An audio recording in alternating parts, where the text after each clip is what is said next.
नमस्कार, मैं डॉक्टर जितेंद्र शर्मा। आज से हम कॉन्स्टिट्यूशन की सीरीज शुरू करने जा रहे हैं। ये जो कॉन्स्टिट्यूशन या हमारा भारतीय संविधान है, इसके बारे में हम इस सीरीज में डिटेल में चर्चा करेंगे।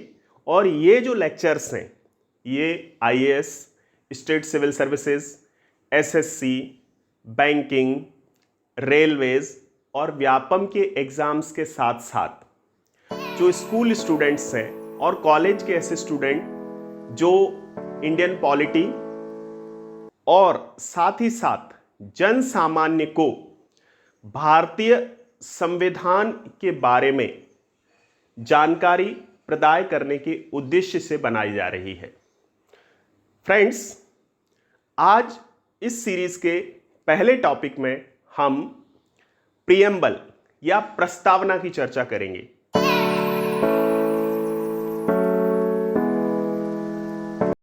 दोस्तों, प्रीएम्बल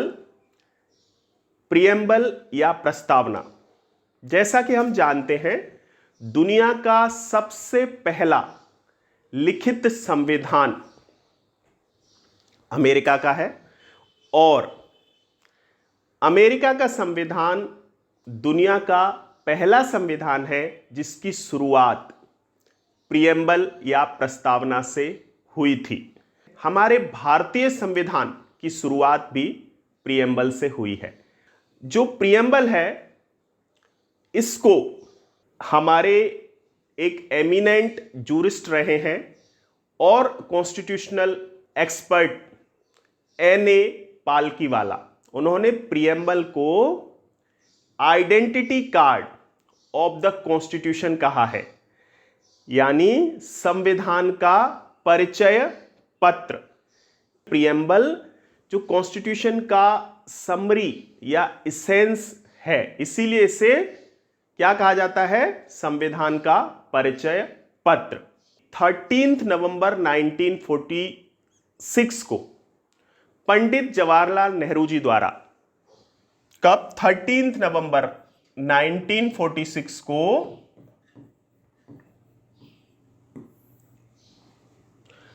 पंडित नेहरू जी द्वारा कॉन्स्टिट्यूएंट असेंबली में ऑब्जेक्टिव रिजोल्यूशन लाया गया था। और ये जो ऑब्जेक्टिव रिजोल्यूशन है, इसी के बेस पर हमारी प्रीएम्बल बनाई गई है।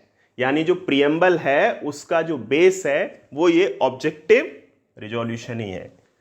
तो प्रीएम्बल क्या है दोस्तों?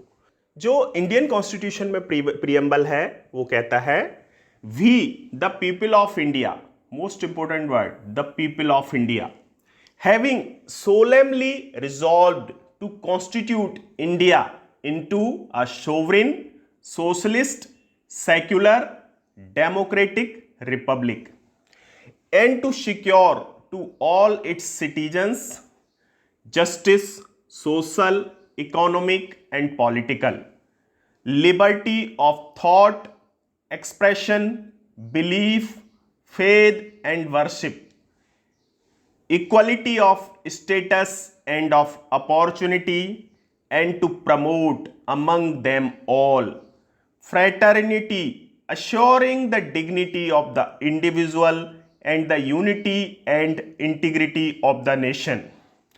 In our Constituent Assembly, this 26th day of November 1949, do hereby adopt, enact and give to ourselves this Constitution. तो हम देखते हैं हमारा जो प्रीएम्बल है, उसके जो कंपोनेंट्स या इंग्रेडिएंट 4 हैं। जो फर्स्ट इंग्रेडिएंट है, that is source of the authority. तो कौन है source? We the people of India. Source of authority of the constitution है we the people of India. और जो दूसरा कंपोनेंट या इंग्रेडिएंट है, that is nature of Indian state.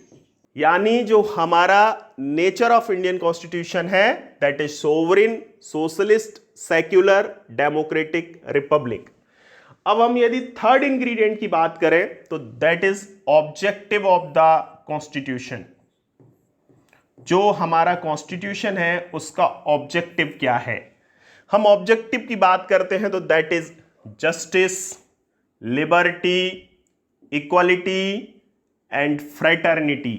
ये हमारा जो कॉन्स्टिट्यूशन है उसके ऑब्जेक्टिव हैं। अब जो फोर्थ इंग्रेडिएंट है that is date of adoption. Date of adoption, it is important that date of adoption of our constitution is 26 नवंबर 1949। यानी हमारे कॉन्स्टिट्यूशन या संविधान को 26 नवंबर 1949 को एडॉप्ट किया गया था। ये हमारी जो प्रीएम्बल है ये हमें बताती है। दोस्तों, जैसा कि हम जानते हैं कि हमारा जो संविधान है वो इनेक्ट हुआ था 26 जनवरी 1950 को। इसका क्या रीज़न है, कैसे हुआ, आप कमेंट्स में लिख के बता सकते हैं कि क्यों हमारा संविधान 26 जनवरी को लागू किया गया था। तो आप कमेंट बॉक्स में बता सकते हैं। बाकी इसके डिटेल के लिए मैं एक अलग से लेक्चर में आपको इस चीज़ के बारे में बताऊंगा। दोस्तों, जो हमारा प्रीएम्बल है उसमें कुछ महत्वपूर्ण शब्द है। फ्रेंड्स, हमारी जो प्रीएम्बल है उसमें महत्वपूर्ण शब्द हैं, उनके बारे में डिटेल में बात करते हैं। तो फर्स्ट वर्ड है सोवरेन। सोवरेन यानी संप्रभु। सिंपल भाषा में हम समझें, संप्रभु। बहुत ही सरल भाषा में संप्रभु का अर्थ होता है कि हम अपने डिसीजन स्वयं लेते हैं।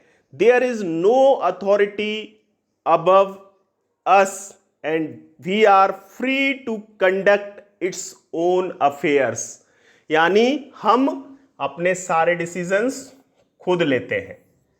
दूसरा, सोवरेन के बाद जो दूसरा वर्ड है दैट इज सोशलिस्ट।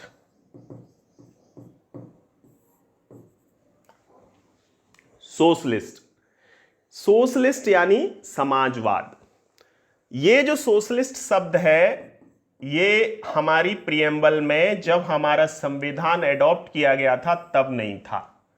इससे 42nd कॉन्स्टिट्यूशनल अमेंडमेंट एक्ट यानी 42वें संविधान संशोधन द्वारा 1976 में जोड़ा गया था। कब ऐड किया गया था? 1976 में 42nd कॉन्स्टिट्यूशनल अमेंडमेंट एक्ट द्वारा।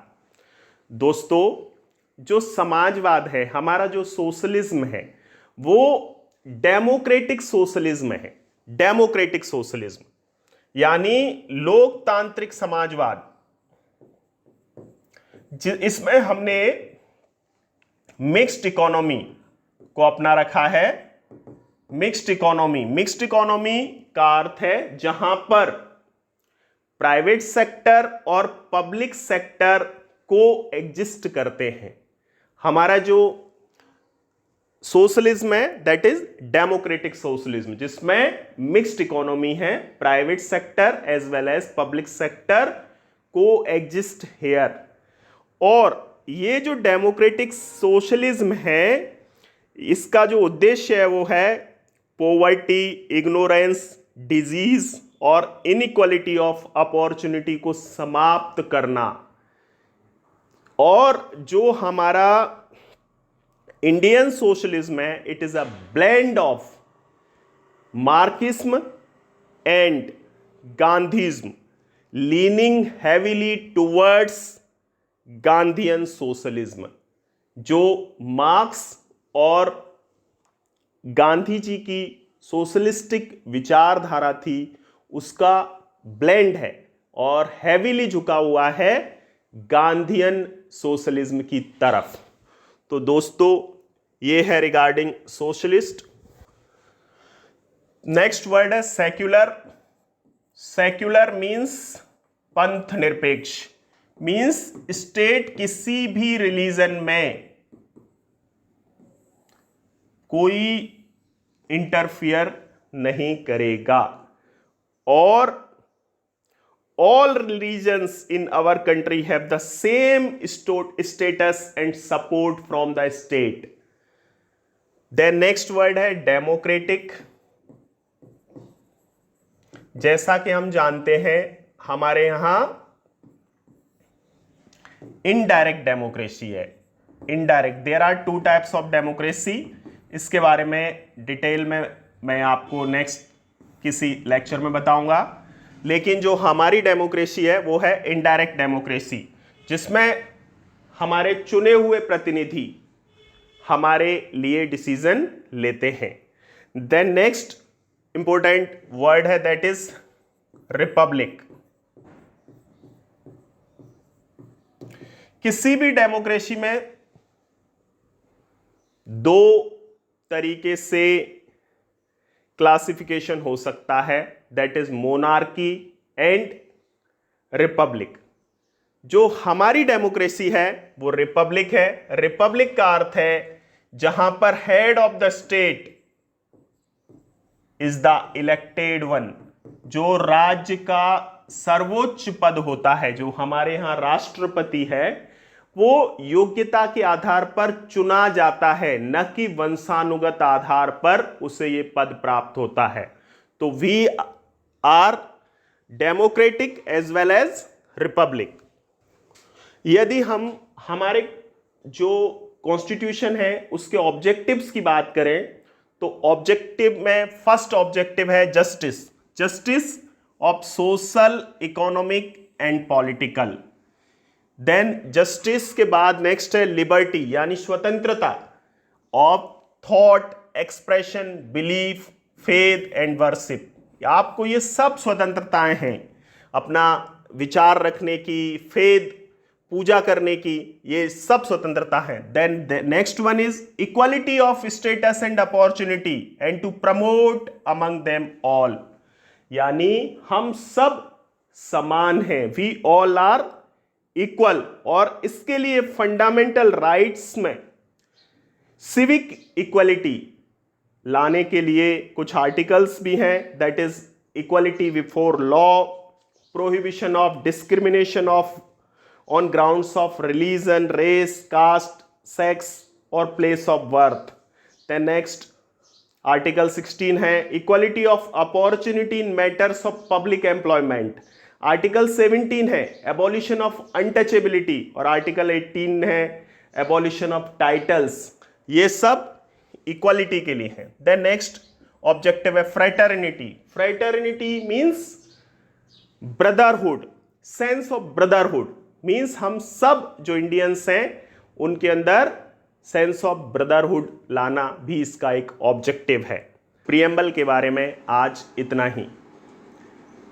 जो प्रीएम्बल का अमेंडेबिलिटी और preamble as a part of the constitution और 42nd कॉन्स्टिट्यूशनल अमेंडमेंट एक्ट जिसके द्वारा प्रीएम्बल में संशोधन हुआ है, उससे संबंधित जो लेक्चर है वो आप नेक्स्ट वीडियो में देख पाएंगे।